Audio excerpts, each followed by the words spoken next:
They'll sell me at dawn, but I can cook. I can sew. I can clean. I'll be anything you need."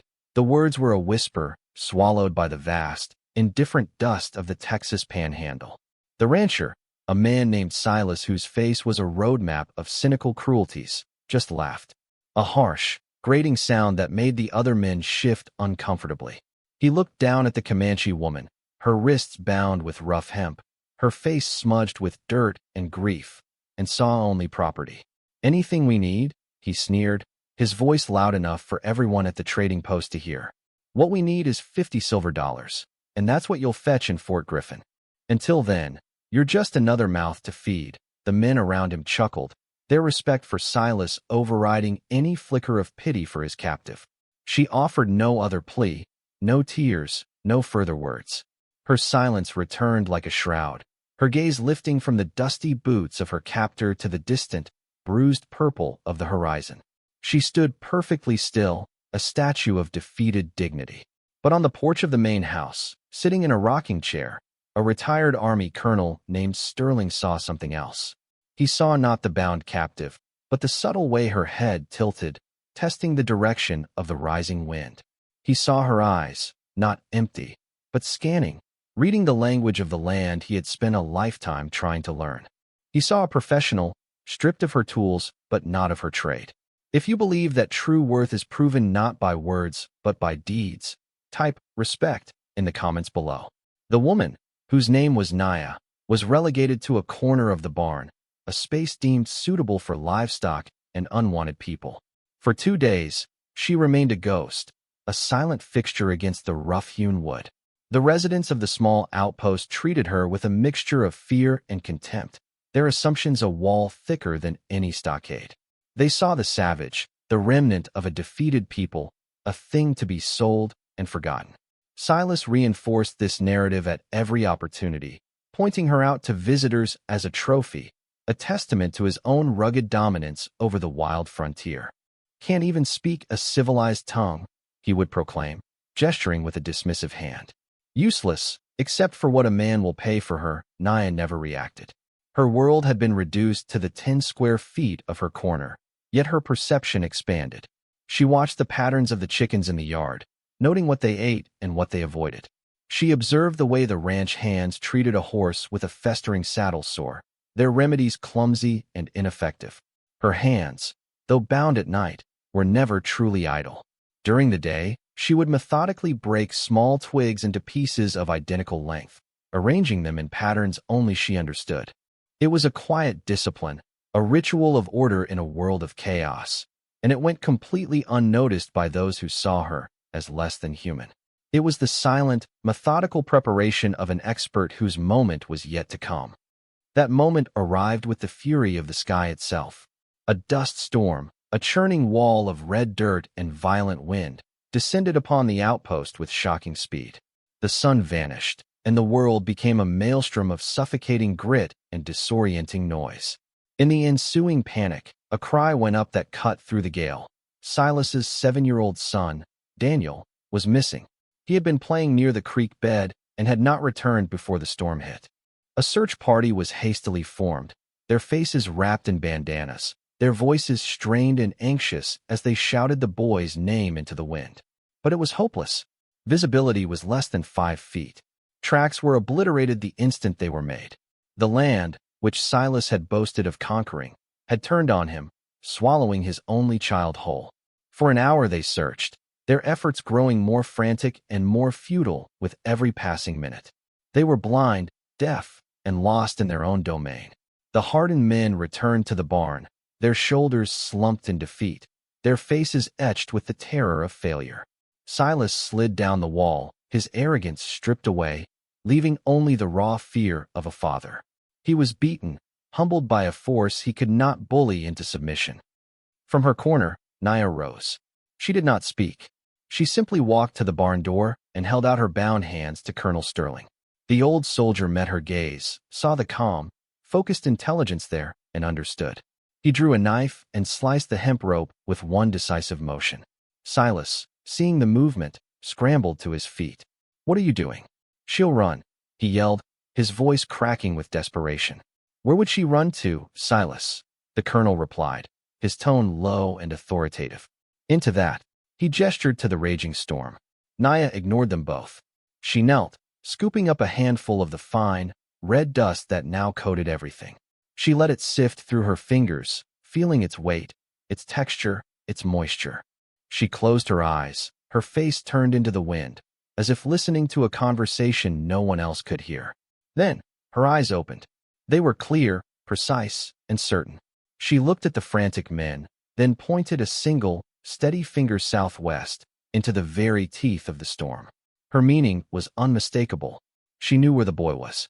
Her competence, so long silent and ignored, was about to speak with the force of a thunderclap. The assumptions that had defined her were about to be shattered like brittle glass. A tense silence fell over the small group of men, broken only by the howling wind. Silas stared at her, his face a canvas of disbelief and desperation. "That's insane," he stammered. "We already searched that way. There's nothing there but rock and scrub," but the colonel placed a firm hand on his shoulder. "Your way has failed, son. Your eyes are useless out there. Hers are not." With Sterling's validation, a fragile trust was extended. They followed her out into the blinding chaos. Naya moved with a purpose that was terrifying in its certainty. She was not tracking with sight. She was reading the unseen. She would stop, crouch, and run her palm over a patch of ground, seemingly bare. She would break a branch from a mesquite tree and taste its sap. She led them not in a straight line, but in a winding path that followed the subtle contours of the land, the hidden logic of wind currents and drainage. She was navigating a world of sensory information that they were completely deaf and blind to. After 20 minutes that felt like an eternity, she stopped at a shallow ravine, a place the search party had passed twice. She pointed down into a small undercut in the rock wall, a space barely large enough for a child to crawl into.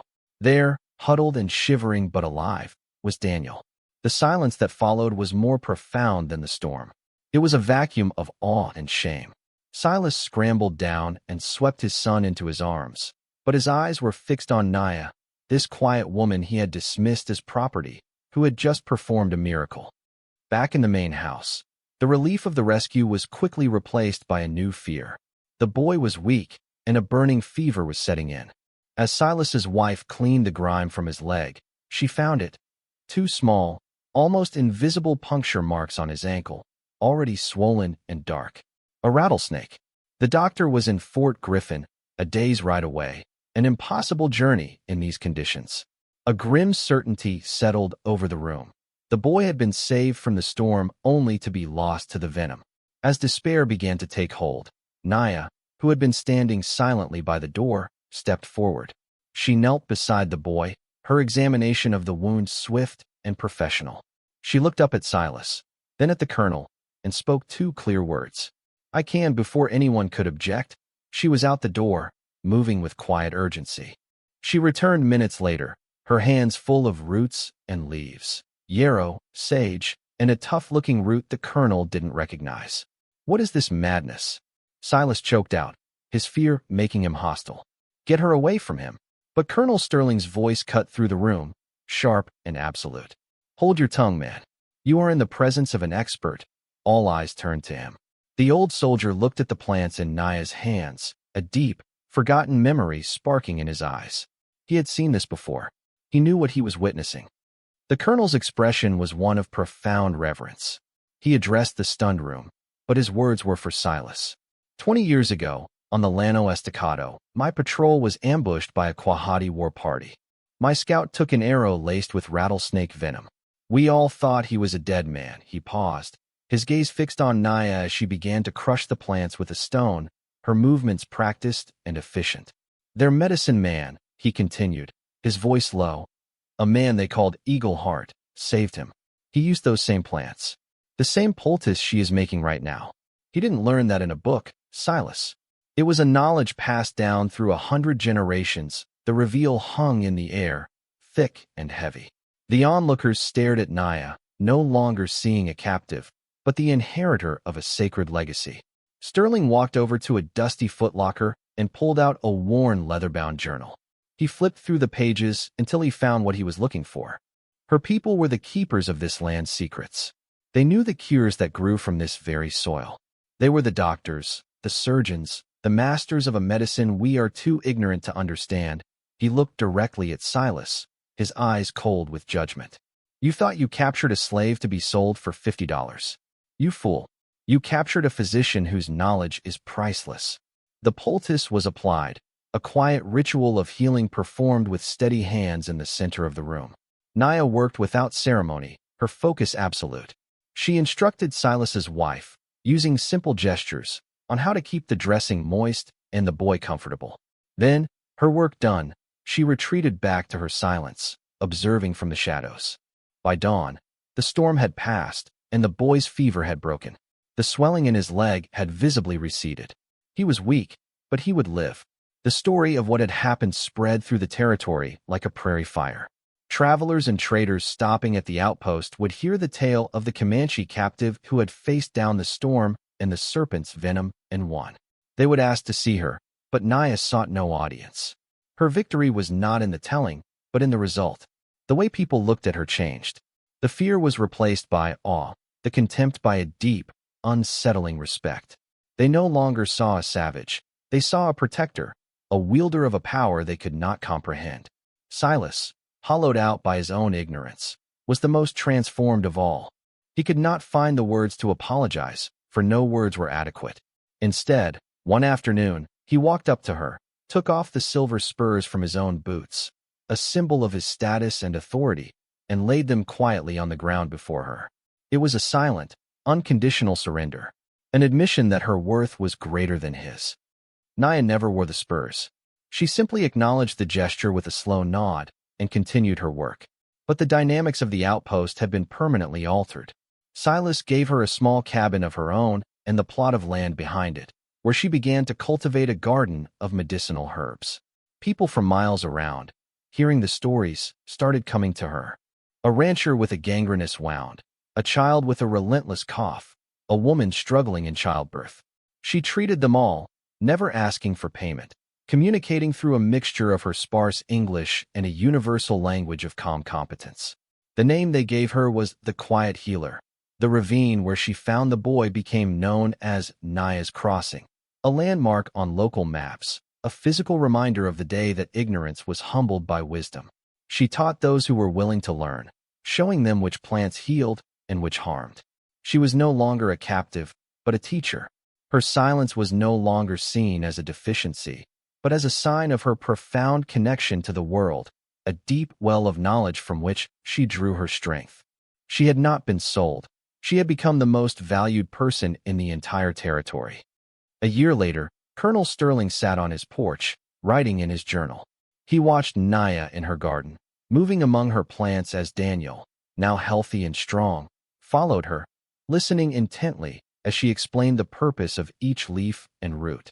The community that had once sought to cast her out now depended on her for its very survival. The assumptions that had nearly led to her being sold at auction had been ground into dust, just like the herbs she used for her remedies. True strength, the colonel wrote, is rarely loud. It does not announce itself with boasts or threats. It waits, silently, within the soul of the competent. It is proven not in argument, but in action. It is measured not in the coin one can command, but in the lives one can save. Naya's legacy was not simply in saving a child's life. It was in forcing an entire community to unlearn its hatred and replace it with respect. She had demonstrated that a person's value is not determined by the circumstances of their birth or the language they speak, but by the irrefutable evidence of their skill and the quiet dignity of their character. Her triumph was a testament to the enduring power of competence in a world full of noise. For more stories where quiet knowledge triumphs over loud ignorance, and where silent action defines true worth, subscribe to Unknown Heroine Stories.